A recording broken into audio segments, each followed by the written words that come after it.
दोस्तों, आज की ये कहानी हमें कुछ ऐसा सिखाने वाली है जो हमें बताएगी कि जब तक आप किसी चीज़ में माहिर ना हो जाएं, तब तक उसे ना करें, वरना मुसीबत में भी फंस सकते हैं। बुद्ध के हजारों शिष्य थे।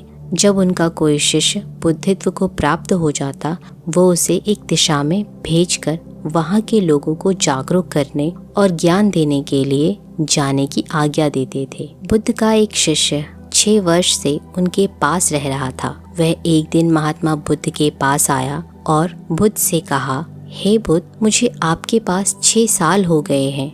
मेरे बाद कितने शिष्य आए, उन्हें आपने इस बीच किसी एक दिशा में ज्ञान देने के लिए भेजा, लेकिन मुझे अभी तक नहीं भेजा। क्यों? मुझे अभी तक क्यों नहीं भेजा? क्या मुझे अभी तक बुद्धित्व प्राप्त नहीं हुआ? बुद्ध मुस्कुराए और बोले, यह तो तुम्हें खुद समझना होगा कि तुम्हें बुद्धित्व प्राप्त हुआ है या नहीं। शिष्य बोला, हे बुद्ध, आपने मुझे इन 6 सालों में जो भी उपदेश दिए, मुझे वो सब याद है।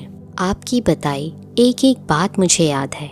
आप मुझसे भी पूछ सकते हैं, मैं आपको हर उत्तर देने के लिए समक्ष हूँ। आप मुझे एक मौका तो दें ताकि मैं किसी दिशा में जाकर लोगों को आपके ज्ञान के बारे में बता सकूं। बुद्धा ने कहा, ज्ञान की बातों को याद रखने से कुछ नहीं होता। जब तक आप किसी भी चीज को अपने आचरण में नहीं लाओगे, तब तक आप दूसरों को नहीं कह सकते कि वे उसे अपने आचरण में लेकर आएं। शिष्य ने कहा, जो भी हो, कृपया आप मुझे एक मौका दें। आप मुझ पर भरोसा रखें। मैं सभी को आपके ज्ञान से प्रभावित कर सकता हूँ। मैं लोगों को ऐसी बातें बता सकता हूँ जिससे उनके जीवन में शांति आएगी और वो शांतिपूर्ण अपना जीवन जी सकेंगे। बुद्ध ने कहा, अभी तुम तैयार नहीं हो। जब तुम तैयार हो जाओगे, मैं तुम्हें खुद ही सही मार्ग पर जाने के लिए कहूँगा। शिष्य ने कहा, क्यों बुद्ध, आपने मुझे इन 6 वर्षों में इतना भी ज्ञान नहीं दिया जिससे मैं लोगों को प्रभावित कर सकूं? बुद्ध ने कहा, ठीक है, तुम पूर्व दिशा की तरफ जाओ।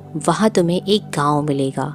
उससे तुम भिक्षा मांग कर लाओ और वहाँ के लोगों की अपने ज्ञान से मदद करना। कल सुबह तुम वहाँ अकेले जाना और शाम को आकर मुझे बताना तुमने कैसे वहाँ के लोगों की मदद की। वह शिष्य यह सब सुनकर बहुत खुश हो गया और बुद्ध का आशीर्वाद लेकर चला गया और वह रात भर ज्ञान समेटता रहा और मन ही मन सोच रहा था कि मैं कल ऐसे ज्ञान की छाप छोड़ूंगा कि वहाँ के लोगों के साथ बुद्ध भी मुझसे प्रभावित हो जाएंगे। सुबह उठकर महात्मा बुद्ध को प्रणाम करने गया। उन्हें प्रणाम कर वह पूर्व की दिशा में निकल गया। शाम को जब वापस आया तो बुद्ध ने देखा कि उस शिष्य के माथे पर चोट लगी थी और खून बह रहा था। बुद्ध ने उसकी पट्टी की। पूछा, तुम्हें चोट कैसे लगी? शिष्य ने कहा कि बुद्ध, वहाँ के लोग बेहद दुष्ट हैं। उन्हें जरा भी बुद्धि नहीं है। मैं उस गांव में भिक्षा लेने गया पर किसी ने भिक्षा नहीं दी। सब मुझे गालियां दे रहे थे। एक व्यक्ति ने मुझे भिक्षा तो दी, लेकिन नीचे फेंक कर कहा,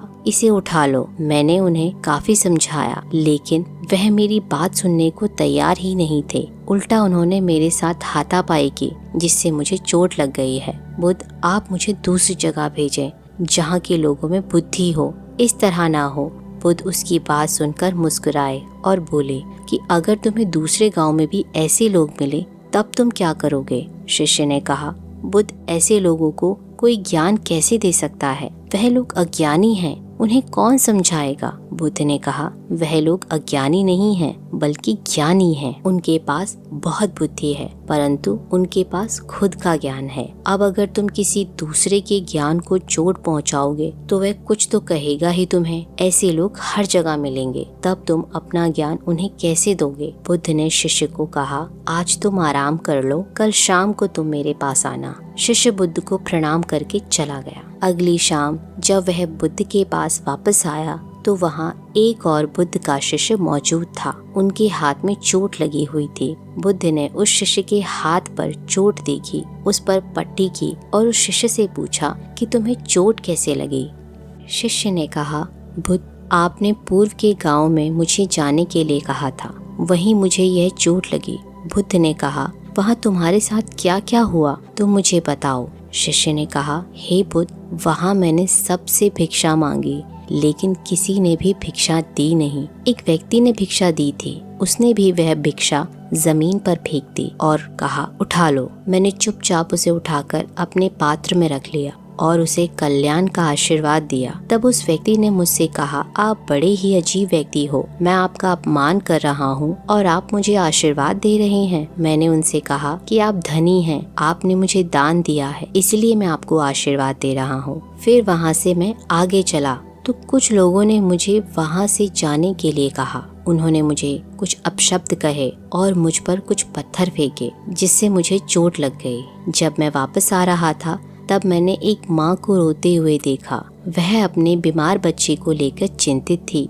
मैंने तुरंत जंगल से जाकर उसके लिए जड़ी बूटी ले आया, लेकिन वहाँ के लोग मुझे जड़ी बूटी देने ही नहीं दे रहे थे। फिर मैंने उनसे विनती की कि वह मुझे उस बच्चे का इलाज करने दें। उसके बाद वो जैसा कहेंगे मैं वैसा ही करूँगा। फिर जिस व्यक्ति ने मुझे भिक्षा दी थी उसने गाँव वालों को समझाया। तब उन्होंने मुझे उस बच्चे को जड़ी बूटी लगाने दी। उसके बाद वह बच्चा ठीक हो गया। फिर गाँव वालों ने मुझे अपने किए अभद्र व्यवहार के लिए क्षमा मांगी और मुझे धन्यवाद कहा। फिर मैं वहाँ से वापस आ गया। हे बुद्ध, आपसे एक विनती है। उस गांव के लोग बहुत ही भोले भाले और सीधे हैं। क्या मैं रोज उस गांव में जाकर भिक्षा मांग सकता हूँ? यह सभी बात पहला वाला शिष्य भी सुन रहा था। उसने ये सुनते ही बुद्ध के चरणों में गिरकर कहा, हे बुद्ध, मैं समझ गया, अभी मैं इस लायक नहीं हुआ हूँ कि दूसरों को ज्ञान दे सकूं। बुद्ध ने कहा, हमें बाहर वैसे ही लोग दिखाई देते हैं जैसे हम भीतर से होते हैं।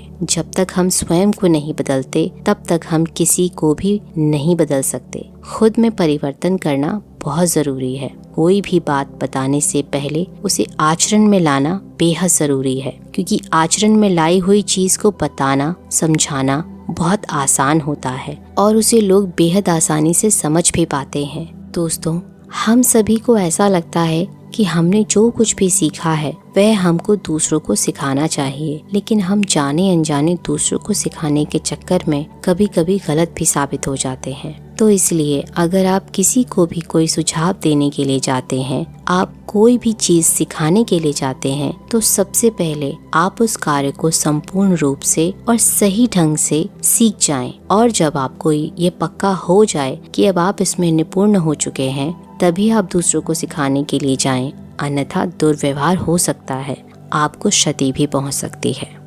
अगर आपको ये वीडियो अच्छा लगा हो तो वीडियो को लाइक, शेयर और सब्सक्राइब करें और बेल आइकन दबाना ना भूलें।